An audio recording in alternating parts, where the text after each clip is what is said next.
तो चलिए आज हम बात करते हैं भारत के सबसे बड़े सिविलियन ऑनर्स में से एक पद्मा अवार्ड्स 2026 के बारे में। देखते हैं कि इस साल किन लोगों ने और क्यों ये सम्मान हासिल किया।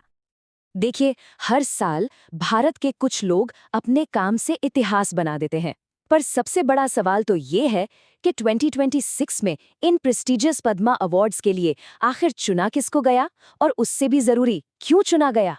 आज हम इन्हीं सवालों के जवाब ढूंढेंगे। Welcome to mega mind academy. ये वो जगह है जहां हम अवार्ड्स, पॉलिटी और करंट अफेयर्स जैसे कॉम्प्लेक्स टॉपिक्स को बिल्कुल सिंपल और एग्जाम फ्रेंडली तरीके से समझते हैं। तो आज का हमारा सफर कुछ ऐसा रहेगा।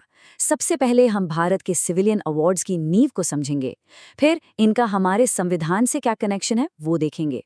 उसके बाद 2026 के अवार्ड्स का एक ओवरव्यू लेंगे, उनके विनर्स से मिलेंगे और आखिर में एग्जाम के लिए कुछ जरूरी फैक्ट्स पर भी नजर डालेंगे।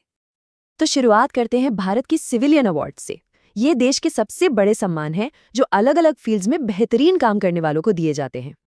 अच्छा, इनकी हायरार्की यानी कि ऑर्डर समझना बहुत जरूरी है। सबसे ऊपर है भारत रत्न, देश का सर्वोच्च नागरिक सम्मान। उसके बाद आते हैं पद्मा अवार्ड्स। इसमें सबसे पहले है पद्मा विभूषण, जो एक्सेप्शनल सर्विस के लिए है।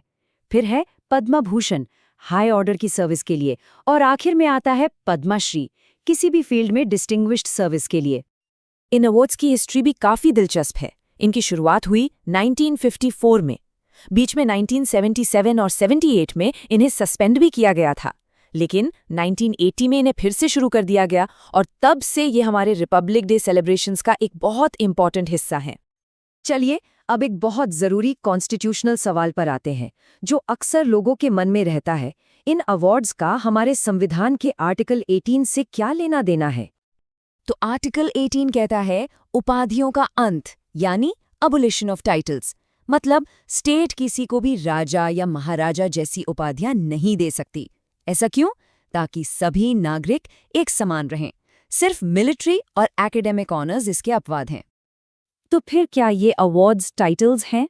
सुप्रीम कोर्ट ने इसका जवाब 1996 के Balaji Raghavan versus union of India case में दिया था। कोर्ट ने साफ कहा कि ये अवार्ड्स आर्टिकल 18 के तहत टाइटल्स नहीं हैं।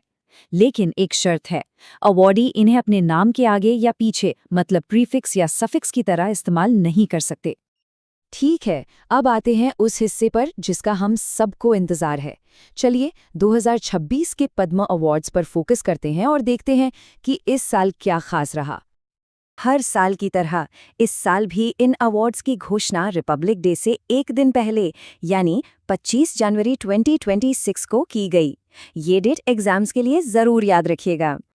और इस साल कुल 131 लोगों को उनके बेहतरीन योगदान के लिए पद्मा अवार्ड से सम्मानित किया गया है।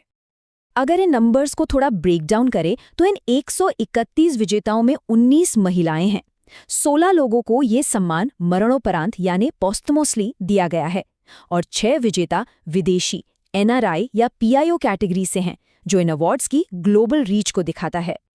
ये अवार्ड्स आर्ट और सोशल वर्क से लेकर साइंस, बिजनेस और स्पोर्ट्स तक हर फील्ड में दिए जाते हैं। मतलब देश के विकास में योगदान देने वाले हर व्यक्ति का सम्मान। तो चलिए अब मिलते हैं 2026 के पद्मा अवार्ड विजेताओं से। इस साल का डिस्ट्रीब्यूशन कुछ इस तरह है। 5 लोगों को पद्म विभूषण मिला, 13 को पद्म भूषण से सम्मानित किया गया और 113 लोगों को पद्मश्री मिला। 5, 13 और 113 ये नंबर्स याद रखिएगा। पद्म विभूषण विजेताओं में स्वर्गीय श्री धर्मेंद्र सिंह देओल को कला के क्षेत्र में उनके दशकों के योगदान के लिए सम्मानित किया गया। पब्लिक अफेयर्स में केरल के पूर्व मुख्यमंत्री स्वर्गीय श्री वीएस अच्युतानंदन को उनकी सेवा के लिए याद किया गया। इसके अलावा श्री केटी थॉमस, मशहूर वायोलिन वादक डॉक्टर एन राजम और लिटरेचर के क्षेत्र में श्री पी नारायणा को भी ये सम्मान मिला। पद्मा भूषण पाने वाले 13 लोगों में कुछ जाने माने नाम शामिल हैं।